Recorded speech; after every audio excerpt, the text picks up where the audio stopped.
প্রিয় শিক্ষার্থী বৃন্দ, তোমাদের অনলাইন ক্লাসে স্বাগত জানাচ্ছি। বিশেষ করে শহীদ সরকারি কলেজের স্নাতক সম্মান চতুর্থ বর্ষের শিক্ষার্থীদের জন্য আজকের এই আয়োজন। আমরা এর আগে আলোচনা করছিলাম বাংলাদেশের সাহিত্য নিয়ে। আমরা পরপর দুটি ধারা নিয়ে কথা বলেছি। দেশ বিভাগোত্তর সাহিত্য নিয়ে কথা বলেছি, এরপর একুশের চেতনা বা ভাষা আন্দোলন ভিত্তিক সাহিত্য নিয়ে কথা বলেছি।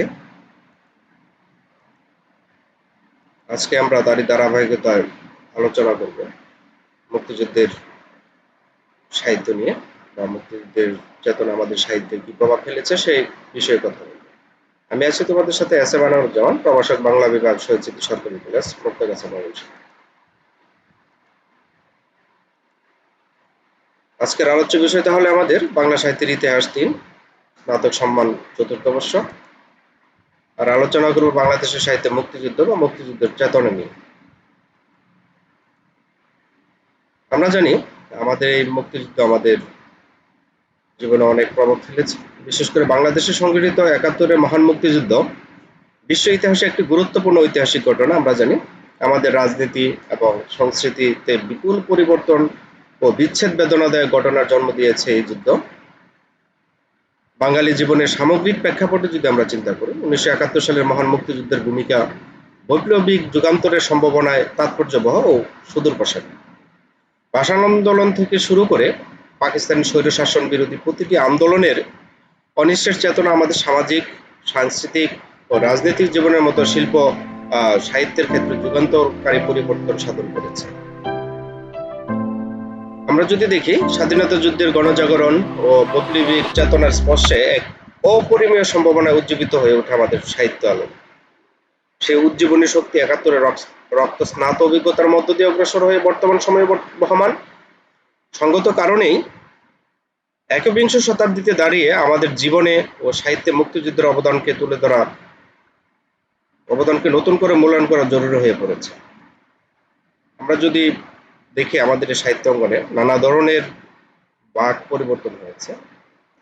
স্মৃতি ও বিস্মৃতির দোলাচলে বাঙালি জাতিসত্তা যেরূপ বিভ্রান্তি ও সংকটের মধ্য দিয়ে অগ্রসর হচ্ছে, জাতীয় জীবনের এই পরিবর্তিত প্রেক্ষাপটে ইতিহাসে সেই রেনেসাঁসীয় গতি ও শক্তির পূর্ণ পর্যবেক্ষণ প্রাসঙ্গিক হয়ে উঠেছে। কেবল বর্তমান প্রজন্মের জন্য নয়, বিভ্রান্তিপ্রবণ সমাজ মানুষের জন্য এই পর্যবেক্ষণের উপযোগিতা কম নয়। ১৯৭১ সালের মুক্তিযুদ্ধ বাঙালির জাতীয় জীবনে অপরিমেয় ত্যাগ, প্রতিবাদ, বিক্ষোভ ও সাফল্যের সূর্যোদয়ে গৌরবময়। ইতিহাসের যে গতিশীল ও দ্বন্দ্বময় ধারা পলাশীর বিপর্যয়, সিপাহী বিদ্রোহ, কংগ্রেস ও মুসলিম লীগের প্রতিষ্ঠা, সাম্প্রদায়িক সম্প্রীতি ও বিবিধের রাজনীতি, পাকিস্তানি আন্দোলন, ১৯৪৭-এর অসংগত রাজনৈতিক মীমাংসা, ভাষা আন্দোলন, ৬৯-এর গণঅভ্যুত্থান প্রভৃতি ঘটনাক্রমের মধ্য দিয়ে প্রবাহিত। ১৯৭১ সালের মুক্তিযুদ্ধ বাঙালি জীবনে সেই ঐতিহাসিক নিয়মেই চরম পরীক্ষা। এই পরীক্ষায় সামূহিক অস্তিত্বের প্রশ্নে সমগ্র জাতি এক অভিন্ন বিন্দুতে মিলিত হয় এবং ৯ মাসের রক্তকে যুদ্ধের মধ্য দিয়ে বাঙালি জাতি তার আর্থসামাজিক, রাজনৈতিক ও সাংস্কৃতিক স্বাধীনতাকে করতলগত করে।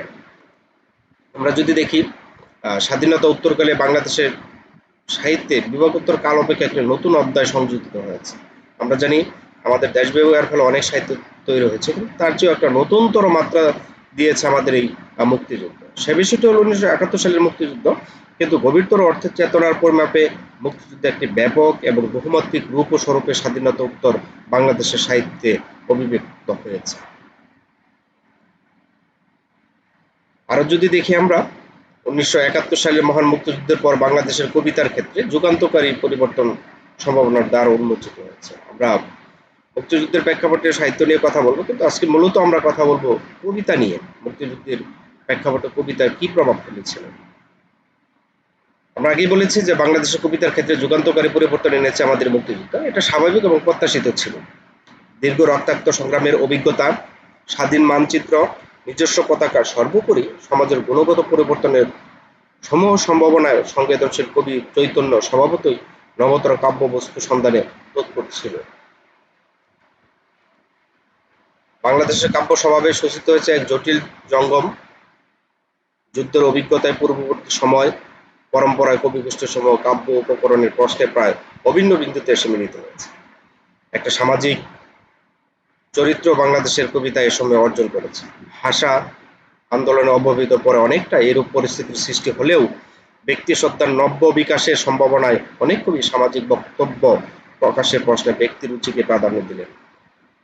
আমরা যদি দেখি মুক্তিযুদ্ধের সংরক্ত চেতনা, গণতন্ত্রায়ন, শিল্পায়নের অবাধ বিকাশের সম্ভাবনায় নবগঠিত রাষ্ট্রসত্তায় ব্যক্তির আকাশচুম্বী স্বপ্ন একটা সামষ্টিক চরিত্র নিয়ে আত্মপ্রকাশ করে।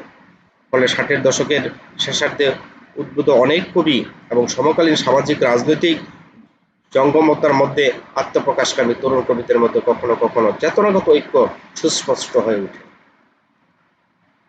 যুদ্ধোত্তরকালের নবোদ্ভূত কবিদের রক্তিম জীবনাবেগ, সদ্য স্বাধীন দেশের বাস্তবতায় সীমা অতিরিক্ত প্রত্যাশা ও অবশ্যম্ভাবী ব্যর্থতাবোধ, প্রেম এবং নিঃস্বর্গ ভাবনায় প্রচলিত ধারা থেকে বেরিয়ে আসার প্রবণতা প্রভৃতি একটা সামাজিক বিপ্লব।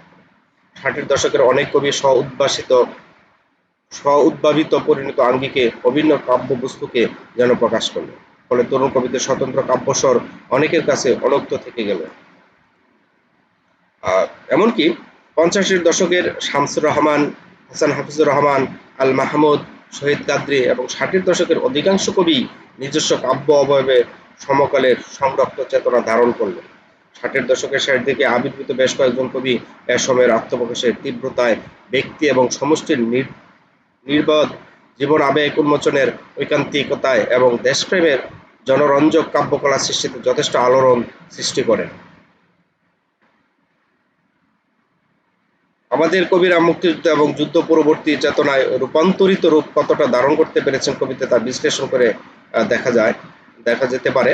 এ সময় কাব্যচর্চায় সক্রিয় ছিলেন আহসান হাবিব, আবুল হোসেন, সৈয়দ আলী আহসান এবং সানাউল হকের কবিতা মুক্তিযুদ্ধে নতুন বোধের উৎসমুখ হয়ে উঠেছে। কোথাও পড়ে না চোখে বদ্ধভূমি, অথচ প্রত্যহ নিহতের সংখ্যা বাড়ে। কোথাও একটিও লাশ কিংবা কবর পড়ে না চোখে, অথচ প্রত্যহ সভা দ্বারা ব্যস্ত হয়ে হেঁটে যায় এবাড়ি ওবাড়ি। অনেক শেখানো, অনেক পড়ানো, বহু পুরুষের মরচে ধরানো, ভাগ্যটার জুটি ধরে নাড়া দেওয়ার সময় এসেছে এবার। আবুল হোসেন।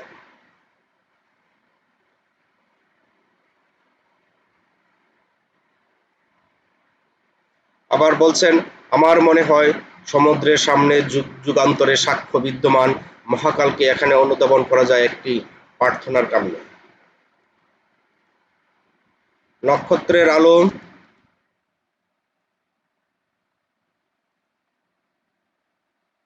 নক্ষত্রের আলো, মুক্তি সেনা চিতার শরীর, বাংলার নমাসে উন্মেষ, কখনো কাতর অকাতর রক্ত খরা ধাবমান তরী, অসু চাতুর গড়ে শস্যে জাজ, রুদ্রদ্বার ছায়া কালো, সেখানে আমার জন্ম কি আনন্দ স্বাধীন বাংলাদেশ। এই যে কবিতাগুলো, যে উক্তিগুলো দেখলাম বা উদ্ধৃতিগুলো দেখলাম, সেখানে পরিণত অভিজ্ঞতা, গভীরতর আবেগ ধর্মের সাক্ষ্যবাহী কবিরা যুদ্ধ এবং যুদ্ধোত্তর ট্রেজিক জীবনবোধের জীবন চৈতন্যের অঙ্গীকার আশ্চর্য কুশলতা উপস্থাপন করেছেন কবিতা। 50-এর দশকে উদ্ভূত কবিদের চেতনা ও সৃষ্টিতে মুক্তিযুদ্ধের আবেদন বহুমাত্রিক। অবশ্য যুদ্ধকালীন সক্রিয়তা বা নিষ্ক্রিয়তা অনেক ক্ষেত্রে কবিদের আবেগ মননের চারিত্র্য নির্দেশ করেছে। শামসুর রহমান, জিল্লুর রহমান সিদ্দিকী, হাসান হাফিজুর রহমান, আজিজুল হক, আলাউদ্দিন আল আজাদ, সৈয়দ শামসুল হক, আবু জাফর ওবায়দুল্লাহ, সাঈদ আতিকুল্লাহ, মোহাম্মদ মনিরুজ্জামান আল মাহমুদ, আবু হানা মুস্তফা কামাল, ফজল শাহাবুদ্দিন, জিয়া হায়দার, আবু বকর সিদ্দিক, শহীদ কাদের প্রমুখ যুদ্ধ এবং যুদ্ধোত্তর জীবন সমগ্রতার অঙ্গীকারকে বিচিত্রভাবে প্রকাশ করেছে। সঙ্গত কারণে জীবন চেতনা এবং শিল্প আদর্শের প্রশ্নে এরা সকলেই স্বনির্মিত কাব্যাদর্শের ভিত্তিতেই আবর্তিত হয়েছে।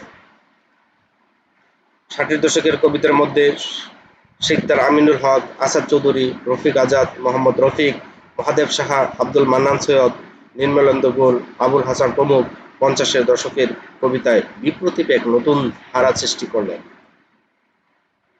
50-এর কবিরা যেখানে সমকালীন জীবন আবেগ রূপায়ণের প্রতি ঐকান্তিক এবং সমাজ ও সমষ্টি সংলগ্ন, সেখানে 60-এর দশকে উদ্ভূত কবিরা সমকালের আন্দোলন, সংঘাত, রক্তপাত ও উজ্জীবনের পটভূমিতে বিস্ময়করভাবে বহির্জগৎ বিমুখ, আত্মমগ্ন এবং পলায়ন করছিলেন।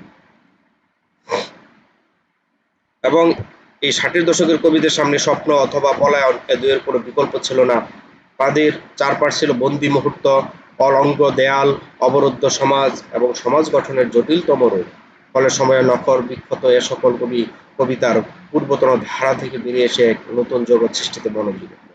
আমরা জানি যে পাকিস্তান আমাদের রাষ্ট্র দখল করার ফলে, বা আমাদের এই পূর্ব পাকিস্তান এবং পাকিস্তান মিলে আলাদা রাষ্ট্র হওয়ার ফলে পূর্ব পাকিস্তানের একটা অবরুদ্ধ সময় জীবনযাপন করেছে। সামরিক শাসন, বিভিন্নভাবে মত প্রকাশের স্বাধীনতা কিছুই ছিল না।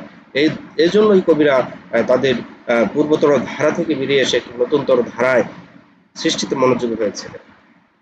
60-এর দশকের উপান্তে নির্মলদগণের সমাজ ও রাজনীতি মনস্কতা, আবুল হাসানের ব্যক্তির আত্মরতি, নৈঃসঙ্গ ও আত্মহননেচ্ছা এবং মোহাম্মদ নুরুল হুদার ঐতিহ্য মনস্কতা সমাজ চৈতন্যের ত্রিমুখ প্রান্তকে অভিন্ন বিন্দুতে সমন্বিত করার প্রবণতায় বিশিষ্ট ছিল। আমরা জানি আমাদের সাহিত্যের প্রধান শাখা 4টি, বিশেষ করে কবিতা, গল্প, উপন্যাস, প্রবন্ধ। সাহিত্যের অন্যান্য 3টি ধারার চেয়ে কবিতায় আমাদের মুক্তিযুদ্ধের প্রতিফলন সবচেয়ে বেশি। কবিরা মুক্তিযুদ্ধ নিয়ে যতটা আলোড়িত ততটা অন্যরা নন, কারণ মুক্তিযুদ্ধের পটভূমিকায় প্রেক্ষাপটে যত কবিতা লেখা হয়েছে অন্য শাখায় সে তুলনায় আমাদের প্রাপ্তি সামান্যই বলতে হয়। এর কারণ হয়তো এই যে আমাদের অনেক কবি সরাসরি মুক্তিযুদ্ধে অংশগ্রহণ করেছিলেন। তারা প্রত্যক্ষ ও পরোক্ষভাবে জড়িত ছিলেন স্বাধীনতার যুদ্ধের সঙ্গে, যার প্রভাব পড়েছে তাদের রচনায়। আবার যুদ্ধের ময়দানে সরাসরি না গিয়েও শত্রু পরিবেষ্টিত দেশে বয়ার্ত সময়ের মাঝে পার করা কবিরাও তাদের আশা আকাঙ্ক্ষা তুলে এনেছেন তাদের কবিতায়। আমরা যদি দেখি স্বাধীনতার জন্য মানুষের আরতি ধরা পড়ে শামসুর রহমানের কবিতায়, আমরা দেখব তার তোমাকে পাওয়ার জন্য হে স্বাধীনতা কবিতা তিনি বলার চেষ্টা করেছেন, তোমাকে পাওয়ার জন্য হে স্বাধীনতা, তোমাকে পাওয়ার জন্য আর কতকাল ভাসতে হবে রক্ত গঙ্গায়, আর কতকাল দেখতে হবে খান্ডব দাহন। রাইফেল কাঁধে বনে জঙ্গলে ঘুরে বেড়ানো সেই তেজি তরুণ, যার পদভারে একটি নতুন পৃথিবীর জন্ম হতে চলেছে। সবাই অধীর প্রতীক্ষা করছে তোমার জন্য হে স্বাধীনতা। পৃথিবীর এক প্রান্ত থেকে অন্য প্রান্ত জ্বলন্ত ঘোষণার ধ্বনি প্রতিধ্বনি তুলে নতুন নিশান উড়িয়ে দামামা বাজিয়ে দিক বিজয়ে বাংলায় তোমাকে আসতেই হবে। স্বাধীনতার জন্য বাঙালি জীবনের যে আকুল আকাঙ্ক্ষা আরতি, তা যেমন ধরা পড়েছে শামসুর রহমানের কবিতায়, তেমনি যুদ্ধ সময়ের বাংলাদেশ, সেই ভয়াল 71-এ যারা এই বন্দি শিবিরে ছিলেন, প্রতি মুহূর্তে মৃত্যুর আকাঙ্ক্ষায় যাদের বুক কেঁপে উঠে, সেই চিত্র ধরা পড়েছে। কখনো নিঝুম পথে হঠাৎ লুটিয়ে পড়ে কেউ গুলির আঘাতে, মনে হয় ওরা গুলিবিদ্ধ হয়ে পড়ে স্বাধীনতাকে। দিনে দুপুরে জিপে একজন তরুণকে কানামাছি করে নিয়ে যায় ওরা, মনে হয় চোখ বাঁধা স্বাধীনতা যাচ্ছে বদ্ধভূমিতে। বেনেটের বৃদ্ধ লাশ বুড়িগঙ্গা কি শীতল অক্ষে ভাসে, মনে হয় স্বাধীনতা লক্ষিন্দর যেন বেহুলাবিহীন জলেরই হেলায় ভাসমান। সন্ত্রাসবন্দী বুলেটবিদ্ধ দিন রাত্রি শামসুর রহমান। 71-এর স্বাধীনতা এই শব্দটি ছিল বাঙালির প্রথম চাওয়া। পরাধীনতার শৃঙ্খল ছেড়ে পৃথিবীর বুকে নতুন মানচিত্র তৈরির জন্য সেদিন বাংলার কামার কুমোর, জেলে তাঁতি, কৃষক, ছাত্র জনতা সবাই হাতে হাত বেঁধেছিল, সবাই বুকে মুখে ছিল এক আশা, এক স্বপ্ন স্বাধীনতা। সেই শব্দটি আমাদের কবিদের অনুপ্রেরণা দিয়েছে। এছাড়া আমাদের মুক্তিযুদ্ধের বিভিন্ন বিষয়ে আমাদের স্বাধীনতা সংগ্রাম, স্বাধীনতার মহান নেতা, মুক্তিযোদ্ধা, গেরিলা, পাকিস্তানি বাহিনীর বর্বরতা, ধর্ষিত রমণীর হাজারি, সন্তান হারা মায়ের আকুতি, যুদ্ধে যাওয়া সন্তানের জন্য শুভকামনা, গণহত্যা, লুণ্ঠন, স্বাধীনতার শপথ সবই উঠে এসেছে আমাদের এই কবিদের কবিতায়। শুনেছি তোমার নামে ঘাটের মগার কোরটিতে তরঙ্গ সঙ্গীত রচে, ঝিনুকে মুক্তুর ভাঙে ঘুম, বিষুব রেখা স্বপ্নের সরোবরে হারায় বেমালুম, নিস্তব্ধ কবরে সূর্য সূর্যার আলোক থাকে দিতে। স্বাধীনতা দিল আর। এছাড়া আমাদের মুক্তিযুদ্ধের বিভিন্ন বিষয়, আমাদের স্বাধীনতা সংগ্রাম যে চিত্র সেটা আমরা দেখব, আর অনেক কবিতা উঠে এসেছে। হঠাৎ 24টি রক্তাক্ত দেহরমণী, শিশু, যুবক, পৌর আমরা দেখতে পাই এক মুহূর্তের জন্য রক্তাক্ত এবং লুণ্ঠিত। দ্বিতীয়বার আর নয়, রক্তাক্ত, লুণ্ঠিত এবং প্রাণহীন। দেয়ালে পায়ের কাছে চত্বরে তারা শুয়ে আছে। অন্তর্গত সৈয়দ শামসুল হক।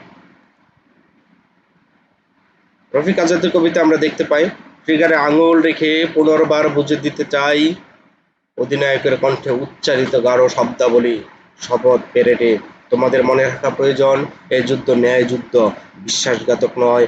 আজ সৌন্দর্যের প্রকৃত প্রেমিক চাই, তোমাদের কাজ নয় মোটে সাহসী, আনন্দের রক্ষণাবেক্ষণ অত্যন্ত দুরূহ নয়, আজীবন সপক্ষ লড়াই, জলপাই রঙে ইউনিফর্মে, সবুজাভ হেলমেটে, সক্রিয় অস্ত্রে সজ্জিত সৈনিক আমি কর্মরত। সৌন্দর্যের রাজধানী ঘিরে অসংখ্য বিরোধী বীর অবস্থান নেয় সুবিধাজনকভাবে একজোটে। আছে যার শিল্পরুচি, তাকে প্রয়োজন ব্যক্তিগত কিংবা সার্বজন্য হরিষে বিষাদ তেত যে জল স্বস্তির। হুমায়ুন কবির বলার চেষ্টা করছেন, স্ট্যান গানের প্রতিটি ঝলকে বাজালো উজ্জ্বল সুর, শৈশবের বল ছুড়ল গ্রেনেড, অকম্পিত সঙ্গীন, বিদ্ধ শত্রুর দেখো, আমরা নিজেরাই ভাই, বড় বেশি ভালো যে পারত স্বাধীনতা। জননীর নিষেধ মানেনি, পিতার অবাধ্য হয়েছিল, পতাকা রক্তিম সাহস তাকে ডাক দিল, স্বদেশের ছবি রক্তে জাপ দিল স্বদেশের নামে, আমরা কিশোর ভাই, প্রিয় ছিল স্বাধীনতা। স্লোগানে উত্তাল হতো ক্ষোভ, দর্পিত বাতাস, তাকে ডাক দিল স্ট্যান গানে বাজালো সঙ্গে। মহাদেব সাহেব বলার চেষ্টা করছেন, স্বাধীনতা আর তুমি থেকো না এমন শব্দহীন, সাদ্দাতির দূরত্বে আমার সহসা গভীর রাতে বৃষ্টি পতনের মতো বেজে উঠ, ছয়ে যাও আমার শরীর, ভূমি হও ভূমিলগ্ন, খুলে দিয়ে সমস্ত মিশে, দণ্ডিত বালক যেন অনায়াসে ছুতে পারে তোমাকে, এখন নেড়ে চেড়ে সহজে দেখতে পারে নিষিদ্ধ খেলনার, তোমাকে রেখেছে সেই কবে থেকে অন্তরালে, অদৃশ্যে আমার, হে আমার স্বাধীনতা তোমার স্পর্ধিত হাতে, খুলে খুলে যেখানে রয়েছে লেখা অনন্ত নিষেধ। আমরা তারপর দেখব স্বাধীনতা এই শব্দটি কিভাবে আমাদের হলো। নির্মলানন্দ গুণ বলার চেষ্টা করছেন, শত বছরের শত সংগ্রাম শেষে রবীন্দ্রনাথের মতো দীপ্ত পায়ে হেঁটে অতঃপর কবি এসে জনতার মঞ্চে দাঁড়ালেন, তখনও পলকে দারুণ জলকে তরিত উঠিল জল, হৃদয় লাগিল দোলা, জনসমুদ্র জাগিল জোয়ার, সকল দুয়ার খোলা, এ রোদে তাহার বজ্র কণ্ঠবাণী, সূর্যের মঞ্চ কাঁপিয়ে কবি শোনালেন তার অবর কবিতাখানি, এবারে সংগ্রাম আমাদের মুক্তির সংগ্রাম, এবারে সংগ্রাম আমাদের স্বাধীনতার সংগ্রাম, সেই থেকে স্বাধীনতা শব্দটি আমাদের। এছাড়া আরো অনেক কবি তাদের কবিতায় বলার চেষ্টা করেছেন, স্বাধীনতার এই মুক্তিযুদ্ধের চিত্র নিয়ে এসেছেন। আমরা যদি দেখি গেরিলা শামসুর রহমানের কবিতা, দেখতে কেমন তুমি অনেকেই প্রশ্ন করে খুঁজে, কুলজি তোমার আতিপাতি, তোমার সন্ধানে ঘুরে, জানো গুপ্তচর সৈন্য পাড়ায় পাড়ায়, তুমি তো আমার ভাই হে নতুন সন্তান। তারপর মনিরুজ্জামান তার কবিতা বলার চেষ্টা করছেন, মুক্তিযুদ্ধের সময়ে পাকিস্তানি জল্লাদ বাহিনী মানবতার কণ্ঠকে স্তব্ধ করে মেতে উঠেছিল গণহত্যায়, সেই চিত্র তিনি তুলে আনার চেষ্টা করেছেন। হানাদার খুঁজে ফিরল নগর গ্রাম, বধ করে গেল স্বজন সুরিতা আসাদ লক্ষণা।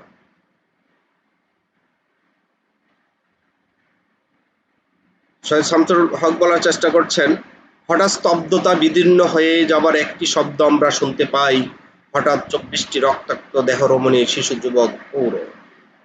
এছাড়াও আমরা ফিরিয়ে দাও গাতক কাটা কবিতায় দেখতে পাই, টিকটার ইউনিফর্মে শিশুর মগজ, যুবকের পাঁজরের গুঁড়ো, নিয়াজি টুপিতে রক্তের প্রস্রবণ, ফরমান আলীর টায়ের নটে ঝুলন্ত তরুণী, তুমি কি তাদের কখনো করবে ক্ষমা। হাসান হাফিজুর রহমান বলার চেষ্টা করছেন যে পরাধীনতার শৃঙ্খল মোচনের জন্য বা পাকিস্তানি দখল বাহিনী আমাদের এই দেশীয় দূষকদের হাতে বাংলার লক্ষ নারীদের যে লাঞ্ছনা করেছে, সেই বেদনার্ত চিত্র আমরা দেখতে পাই, এবং মুক্তিযুদ্ধে ঝাঁপিয়ে পড়ার যে ইতিহাস সেটা আমরা দেখব হাসান হাফিজুর রহমানের কবিতায়। ঝোপঝাড় নদী নালা ফসলের ক্ষেত, সমস্ত বাংলায় আজ কঠোর অ্যাম্বুশ, সবুজ মানুষেরা আচম্বিতে আজ প্রত্যেকেই গেরিলা, বাংলার আপদে আজ লক্ষ কোটি বীর সেনা, ঘরে ও বাইরে হাঁকে রণধ্বনি, একটি শপথে আজ হয়ে যায় সূর্য ও বীরগাথার মহান সৈনিক, যেন সূর্য সেন, যেন স্পার্টাকাস, স্বয়ং সবাই। এবং তারপর আমরা আমাদের মুক্তিযুদ্ধের যে দুর্মর যন্ত্রণার স্মৃতি, সেই স্মৃতি আমরা দেখব এই হাসান হাফিজুর রহমানের কবিতায়।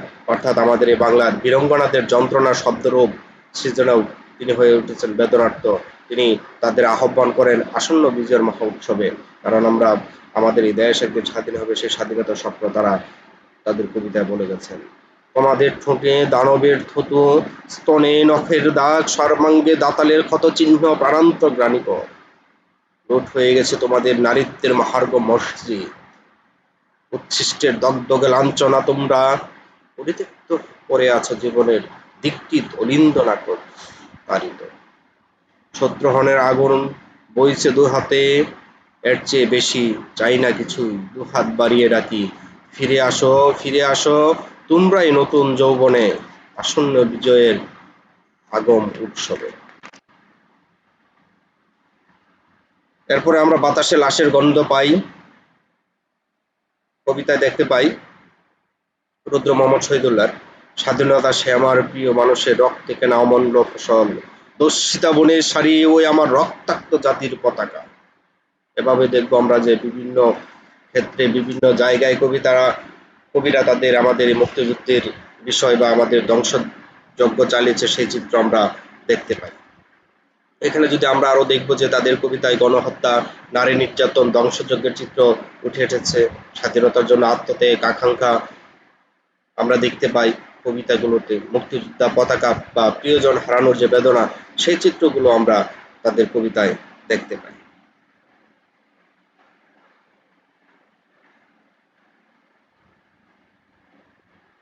সুফিয়া কামাল তার মেহেরুন্নেসার কবিতায় হত্যাযজ্ঞের বর্ণনা দিচ্ছেন এভাবে: কুমারী কিশোরী শাহানা রঙে মেহেদি লাগেনি হাতে, জালিম কাফের পিশাচের সেই হাতে অসহায় মেয়ে মোর, শানিত ছুরিকা হানিয়া কণ্ঠে তোর তাণ্ডব লীলা শুরু করেছিলি, রক্ত বসনা তুই পবিত্র এক মুঠি ফুল, শেফালি চামিলি জয়ী ভালোবেসেছিলি এই ধরণীতরে, ভালোবেসেছিলি দেশ তাই বুঝি তোর, কুমারী তনুতে জড়াইয়া রক্ত বেশ, প্রথম শহীদ বাংলাদেশের মেয়ে, দুই ভাই আর মায়ের তপ্ত বক্ষ রক্ত নিয়ে দেশের মাটির পরে, গান গাওয়া পাখি নির্হারা হয়ে ভুটালি প্রবল জলে।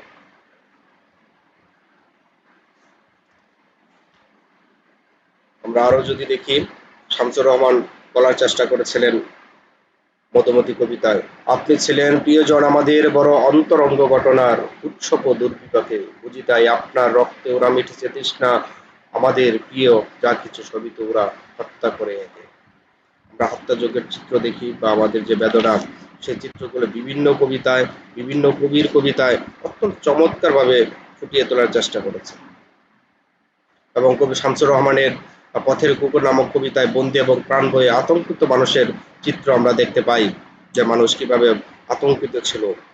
আমি বন্দী নিজ ঘরে, শুধু নিজের নিঃশ্বাস শুনি এত স্তব্ধ ঘর, কবরে স্তব্ধতা নিয়ে বসে আছি, দেয়াল বিহারি টিকটিকি, চকিতে উঠলে ডেকে তাকেই থামিয়ে দিতে চাই, পাশে কেউ শব্দ শুনে ঢুকে পড়ে ফালি ফালি চিরে, মধ্যবিত্তের নিরাপত্তা আমাদের, সমস্ত শহরে সৈন্যরা টহল দিচ্ছে, যথেচ্ছ করছে গুলি, দাগছে কামান, এখন চালাচ্ছে ট্যাঙ্ক যত্রতত্র, মরছে মানুষ পথে ঘাটে, ঘরে যেন বিদ্ধ রক্তাক্ত ইঁদুর।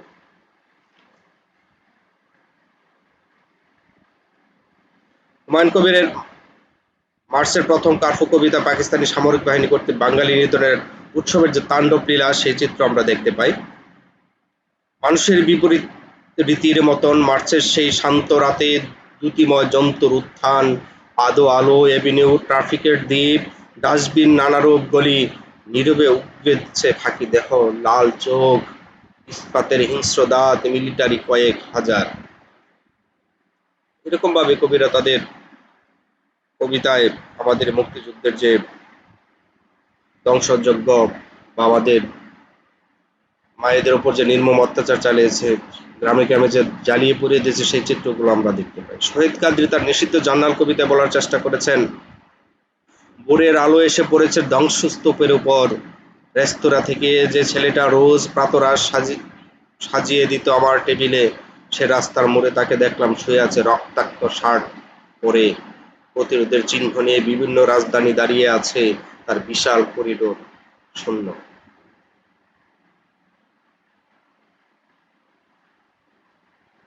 হানাদার বাহিনীর নারকীয় নির্যাতন এবং বৈরিতা এবং আমাদের এদেশীয় দালালদের তৎপরতার যে চিত্র সেটা তুলে ধরেছেন আতাউর রহমান তার নিষিদ্ধ নগরে আছি কবিতায়। এখন আমার বাস নিষাদ নগরে, হত্যার গৌরব নিয়ে যেখানে মিনার গড়া হয়, নির্মমতা পুরস্কৃত হয় জ্ঞানী নায়কের কাছে, শত্রু মিত্র একাকার সকলেই বন্ধু জল্লাদের। রাত্রি দিন রক্তাক্ত অন্তর্গাত আর্ত হাহাকার, এ নগরে শোনা যায় শিবিরে শিবিরে অশ্রুশ্বাস। নেই কোনো সব্যসাচী সবল বিবেক প্রশ্নাতুর, উত্তরা বৈদর্ভ সুখে শূন্য বুকে হানে করা গায়।